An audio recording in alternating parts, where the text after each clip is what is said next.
pemirsa, dimanapun Anda berada, kembali lagi bertemu dengan saya, Yeri Betano, dan teman saya, Frida Mayor. Kami akan menyampaikan seputar info biografi di sela-sela aktivitas Anda tentang tokoh Robert Rijkes. Sebelumnya disampaikan kepada kita semua agar tetap mematuhi protokol kesehatan, yaitu Selalu mencuci tangan di air yang mengalir, memakai masker, menjaga jarak, menjauhi kerumunan, dan membatasi mobilitas dan interaksi.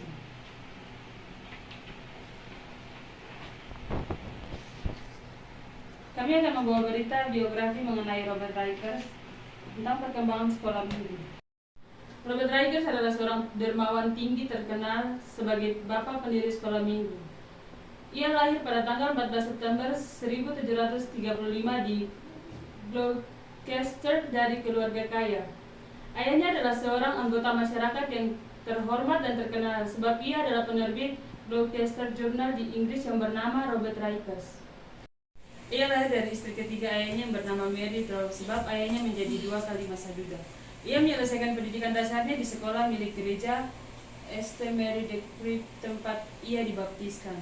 Setelah lulus pendidikan dasar pada usia 14 tahun, ia melanjutkan studi di sekolah katedral Gloucester. Suasana sekolah ini begitu ketat, anak-anak didik dengan kurikulum yang klasik. Pada pukul 4 pagi mereka mengawalinya dengan ibadah dimulai dengan membaca mazmur, renungan, dan nyanyian rohani.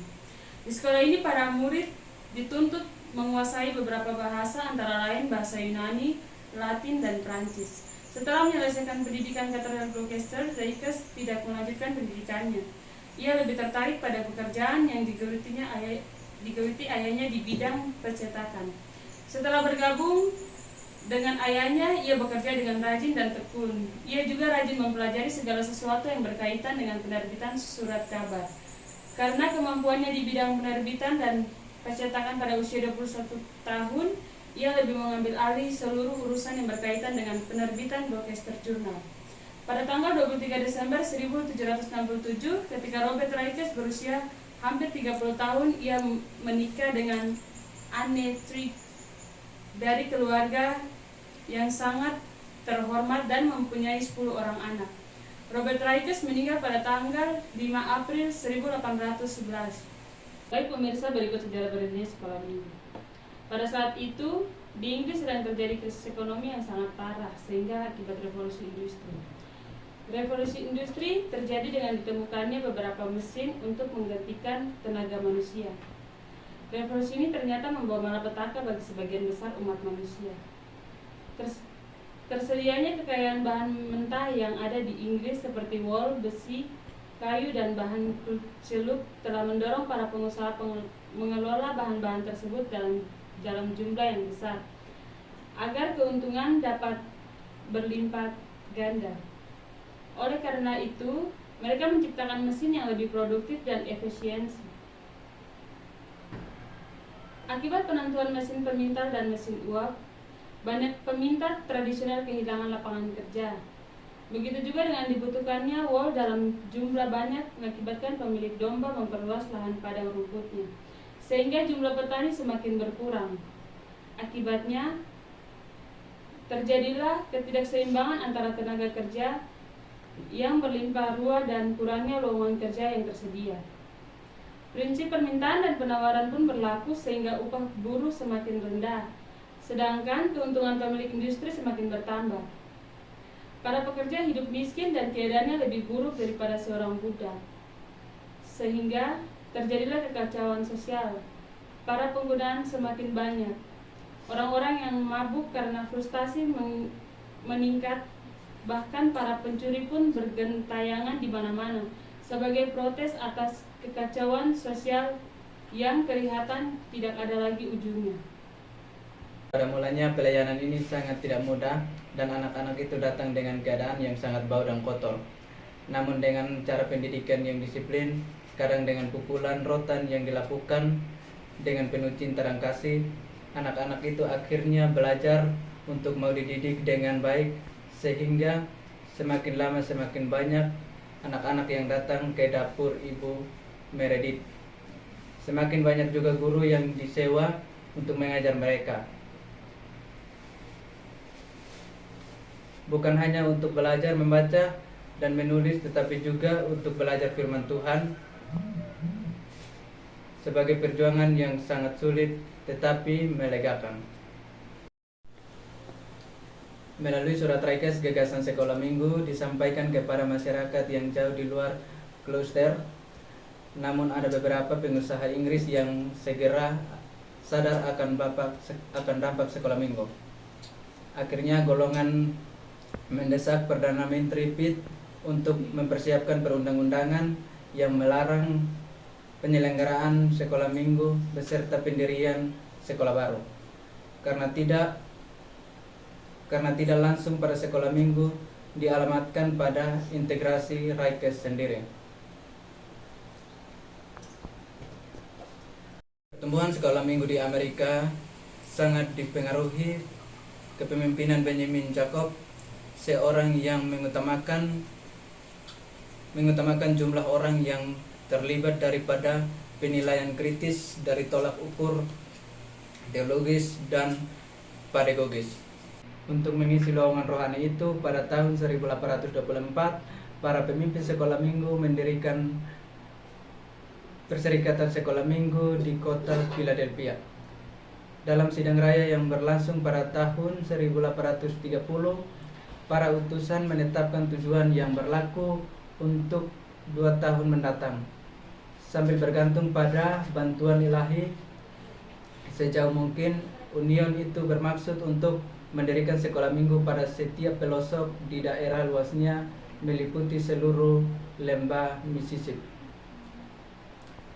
Para pemimpin sidang raya nasional memperluas pergerakan sekolah minggu. Sidang raya sekolah minggu yang pertama diadakan di New York pada tanggal 3 Oktober 1872, kemudian menyusul sidang-sidang berikutnya yang menentukan struktur kurikulum dalam sekolah minggu. Gerakan sekolah minggu di Amerika diperluas lagi menjadi internasional, pemulihan persatuan di antara warga Amerika Serikat. Perkembangan sekolah minggu kemudian menjadi lebih pesat dengan adanya dukungan dari Lembaga Pendidikan Kristiani Dunia, merupakan sebuah institut internasional yang didirikan pada tahun 1947.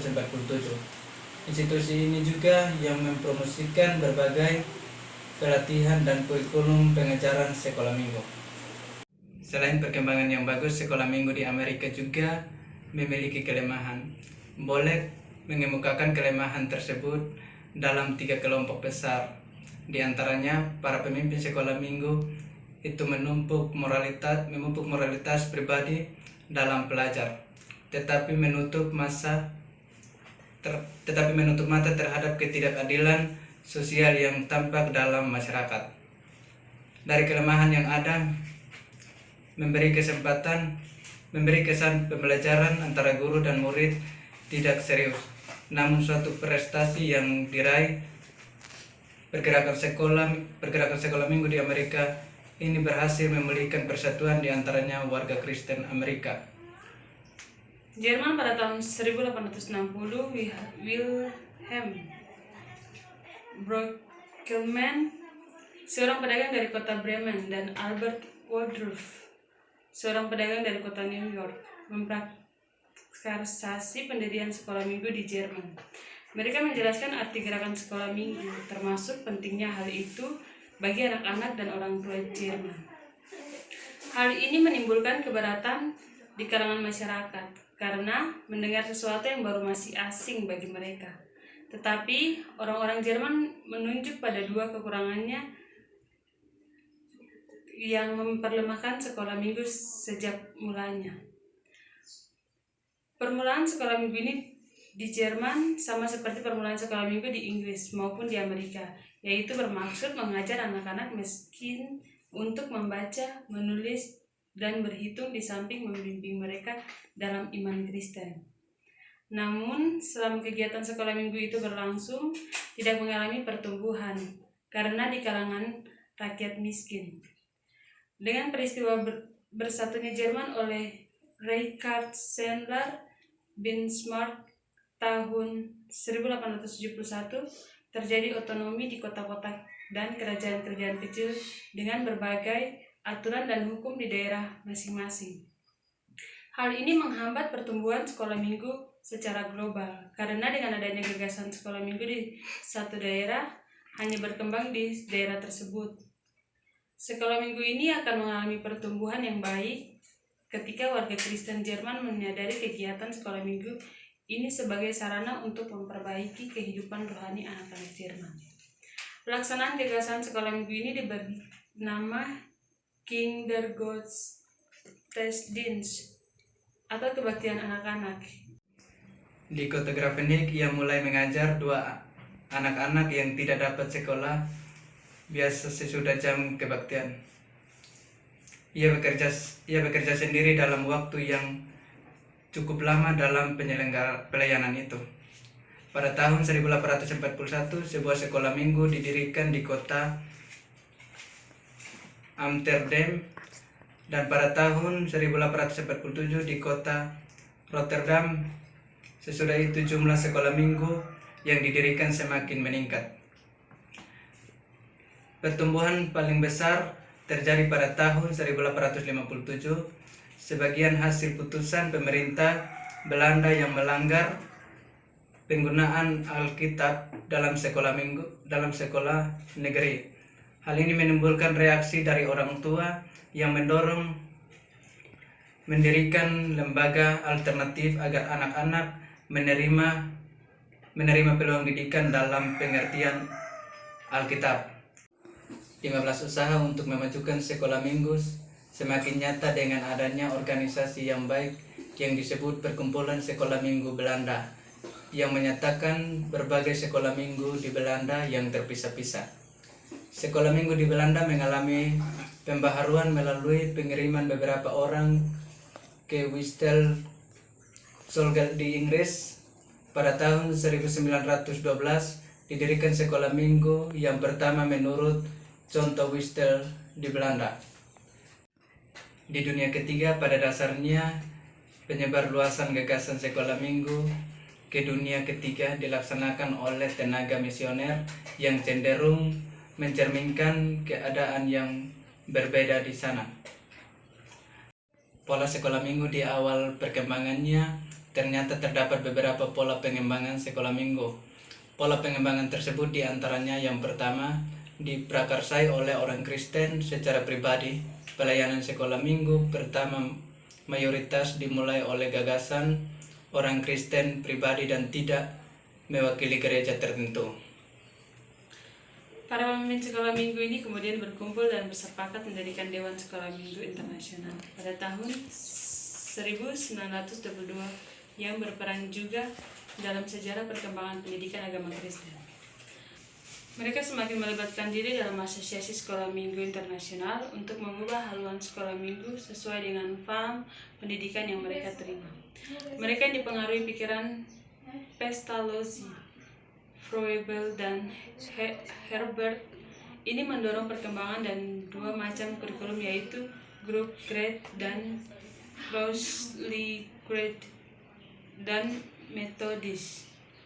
Sedangkan gereja atau sinode lainnya seperti Gereja Katolik Roma, Gereja Inggris, Gereja Kongregasi, Gereja Presbyterian, dan Gereja Lutheran lebih menekankan katekisasi dibandingkan sekolah minggu. Mereka lalai mempersiapkan generasi muda sebagai tulang punggung gereja, akhirnya mendirikan sekolah-sekolah guna mendidik para pemudanya dengan pendidikan agama. Tahun 1870 diadakan sidang raya Presbiteri yang mendirikan sekolah jemaat. Mayoritas pola pendidikan yang berlangsung menggunakan pola pendidikan sekolah minggu yang lazim digunakan, yang diawali dengan menyanyikan pujian doa, mendengarkan cerita, mengumpulkan persembahan, dan penutup. Masing-masing sinode memiliki gagasan dan cara dalam mengembangkan dan menyusun sendiri-sendiri, sehingga tidak heran kalau muncul berbagai variasi kurikulum dalam sekolah minggu di masing-masing sinode. Pola pengembangan sekolah minggu yang kedua diprakarsai asosiasi atau dewan Yang ketiga, diprakasai sinode kelompok pendeta di sinode-sinode juga ikut prihatin atas cara pendidikan yang berlangsung di sekolah minggu. Di Amerika Serikat, sinode yang menerima kegiatan sekolah minggu adalah gereja baptis. Sekolah minggu juga diprakasai oleh asosiasi atau dewan. Yang mendasari pendirian asosiasi ini adalah perasaan tidak puas terhadap ciri evangelikal yang diangkat yang berlaku di sekolah minggu. Sehingga mereka berkumpul dalam sidang raya untuk membicarakan pendidikan termasuk di dalamnya sekolah minggu. 19 asosiasi pendidikan agama yang dibentuk ini guna memperlancar perkembangan pendidikan agama sebagai ilmu dan pelayanan gerejawi, termasuk di dalamnya sekolah minggu. Dalam perkembangannya, berperan tokoh-tokoh yang berjuang keras dalam dunia pendidikan sekalipun tidak secara spesifik dalam dunia pendidikan. Namun sumbangan pemikirannya sangat mempengaruhi pendidikan waktu itu. Mereka adalah John Dewey, George Albert Choate, dan Harrison S. Eliot Dewey. Adapun kurikulum pendidikan menurut mereka mencakup 5 pokok bidang diantaranya yaitu pengertian tentang penyusunan Alkitab, masalah dan isu yang timbul dalam masyarakat, watak Kristiani, kebaktian, dan keputusan etis.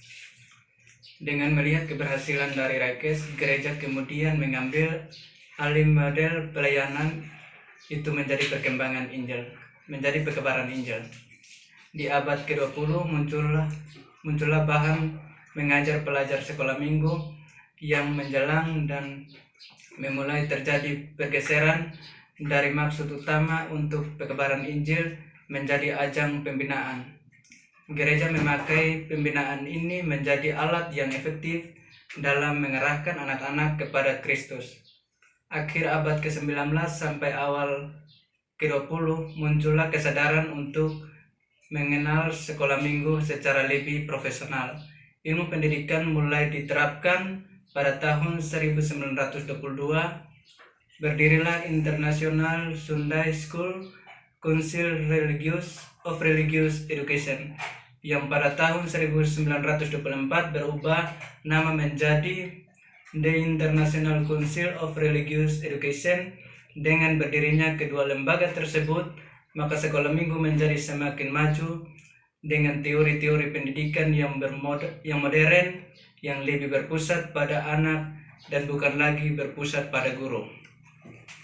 Sekian info biografi mengenai Robert Raikes yang kami sampaikan. Semoga bermanfaat bagi pemirsa. Terima kasih, Tuhan Yesus memberkati. Shalom.